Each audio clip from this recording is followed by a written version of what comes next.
தாவேகா தலைவர் விஜய் நீங்க போய் பார்த்திருக்காரு, எப்படி பாக்குறீங்க?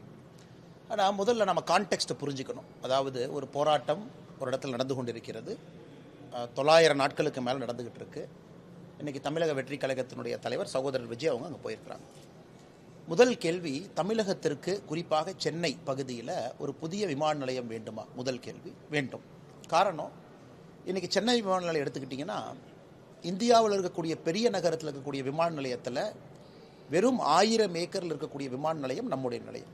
டெல்லி எடுத்துக்கிட்டிங்கன்னா 5000 ஏக்கர், ஹைதராபாத் 5000 ஏக்கர், பெங்களூர் 4000 ஏக்கருக்கு மேலே. ஸோ சிட்டி வளருது. 2.5 கோடி வருஷத்துக்கு பேசஞ்சர் ஹேண்ட்லிங் கெப்பாசிட்டி இன்றைக்கி சென்னை விமான நிலையத்துக்கு இருக்குது.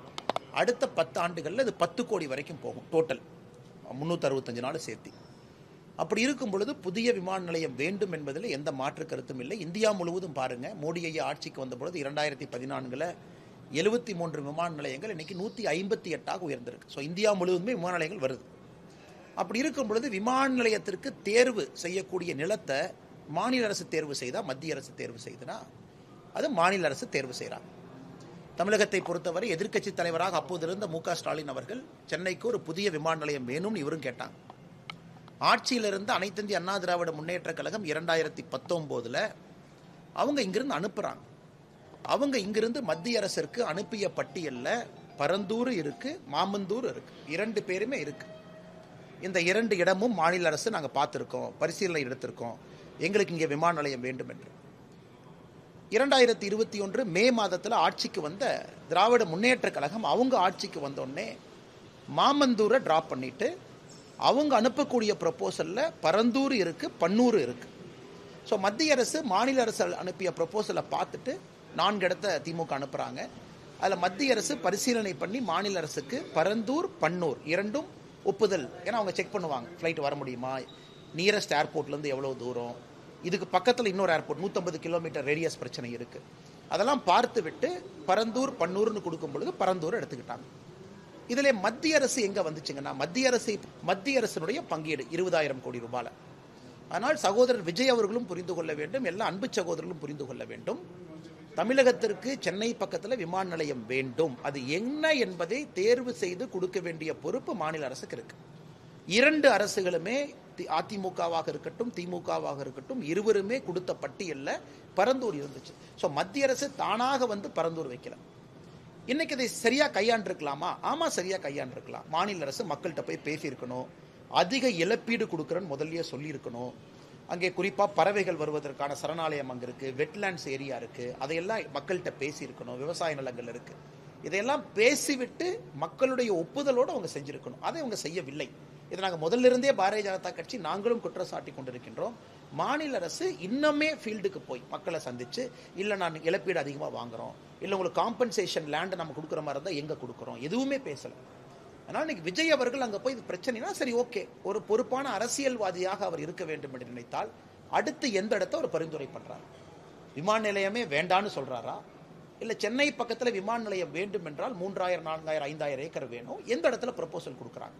ஏன்னா இந்த தீர்வையும் கொடுக்கணும். டங்ஸ்டனை பொறுத்த வரைக்கும் இது வித்தியாசமான ஒரு பிரச்சனை.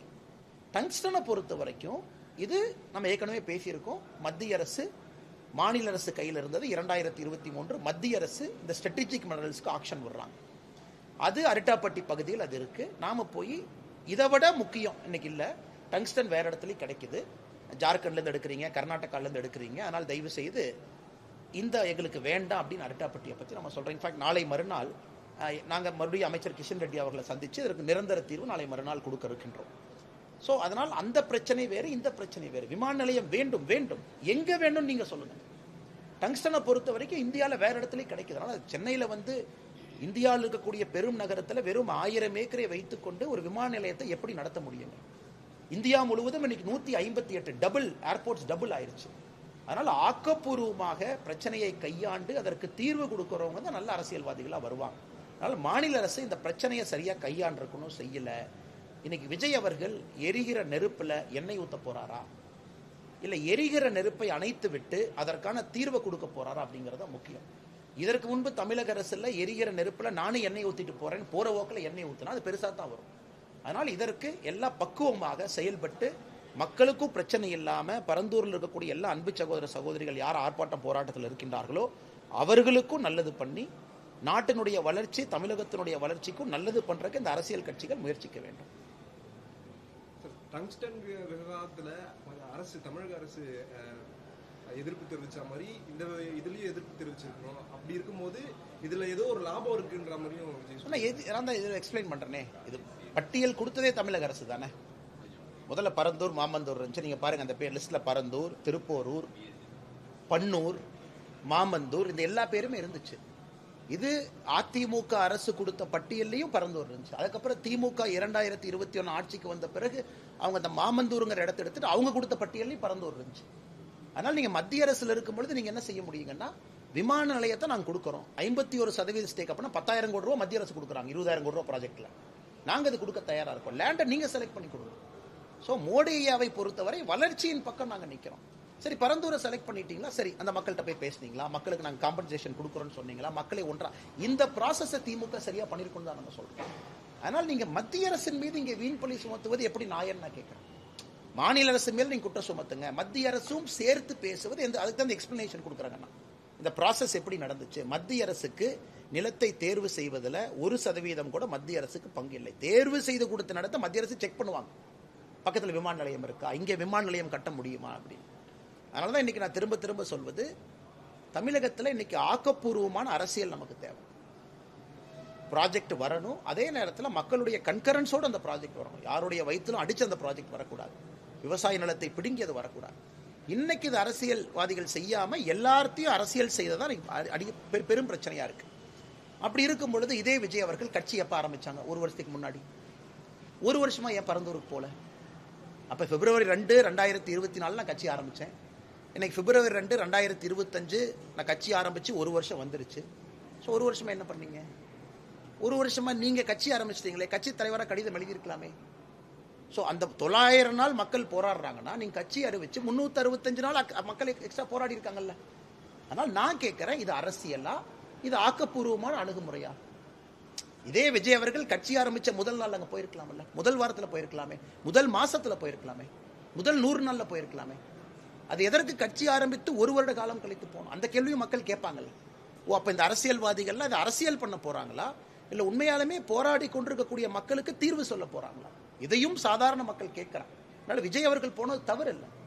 பட் செல்லும் பொழுது எல்லோரும் என்ன நினைக்கிறாங்கன்னா, ப்ராசஸ் என்ன, இல்ல மத்திய அரசை ஏன் உள்ள இழுக்கிறீங்க அப்படிங்கறத திரும்ப திரும்ப நான் வைக்கக்கூடிய கேள்வி. யூஜிசி நெறிமுறைகளை திரும்ப பெற வேண்டும்னு முதலமைச்சர் மு.க. ஸ்டாலின் இந்தியா கூட்டணி முதலமைச்சர்களுக்கு கடிதம் எழுதியிருக்காரு. ஆனா முதலமைச்சருக்கு கடிதம் எழுதுவது புதுசு இல்லைங்கண்ணா. நீட்ட தேர்வு எடுக்கிறோன்னு கடிதம் எழுது, அந்த கடிதத்துக்கு என்ன யாராச்சும் ஒருத்தர் ரிப்ளை போட்டாங்களா? முதலமைச்சருக்கு போஸ்ட் கார்டு இலவசமா கிடைக்குது, இன்லேண்ட் லெட்டர் இலவசமா கிடைக்குது, 5 ரூபா ஸ்டாம்ப் கிடைக்குது, எட்டி ஒட்டி அனுப்பிட்டே இருக்காரு.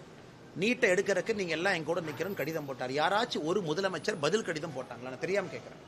அதனால முதலமைச்சர் அவர்களே, இன்னைக்கு நீங்க இந்தியா கூட்டணியினுடைய தலைவராக வர வேண்டும் அப்படின்னு நீங்க முடிவு பண்ணிட்டீங்களா?